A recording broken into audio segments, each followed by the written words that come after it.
Oh, he was on his way out the door. Hi, how are you? What a wonderful day it is. There's some cookies here with a lot of flour on them. You're interested in such things as tone, the tone of voice, the tone. You're interested in such things as setting or background, but you only need to give a few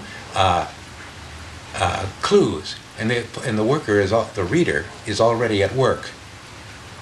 He stood on the wet street.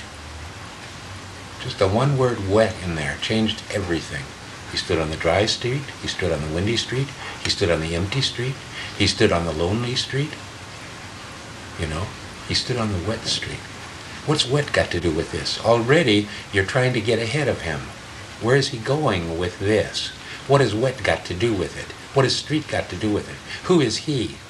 Now, if you are putting your initial sentences together in such a way, after a couple of paragraphs, you may have his attention, but that ain't enough. He'll allow you maybe 3 or 4 pages, 3 maybe. Now, if by the end of the 3rd page you have not compelled him to believe that you know something, you're going somewhere. This is only the beginning. This gets better as it goes along. And I'm going to save the very, very best for last. But now you're right in here. If you're interested here, you're going to want to go farther.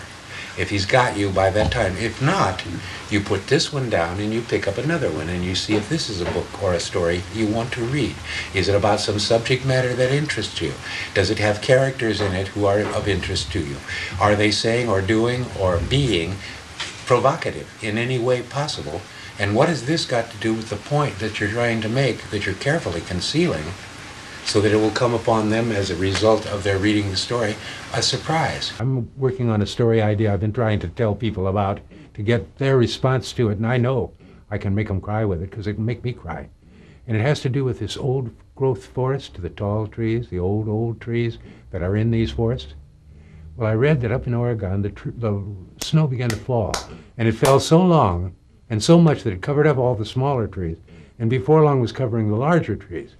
Now, the forest rangers came and got people from the forest and said, "You got to get out of here because it's closed down because it's piling up in the snow, God knows what."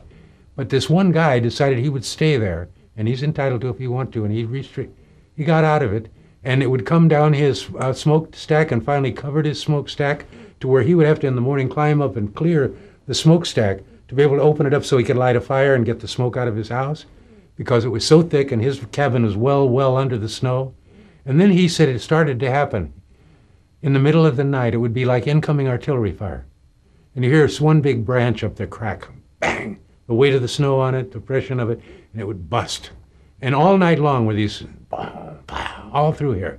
And when they woke up, and then when the snow receded, they found the younger saplings and the middle-sized trees had survived it, even though they were totally encased in snow. But that the really, really tall babies up there were all broken and all mangled and all of that. And this guy was just talking about this, and suddenly it came into focus in my brain, and I knew that was a killer story.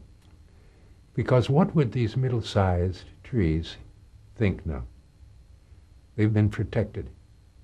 They've been taught how to grow old. Now they're going to have to face the next winter without the giants, you know.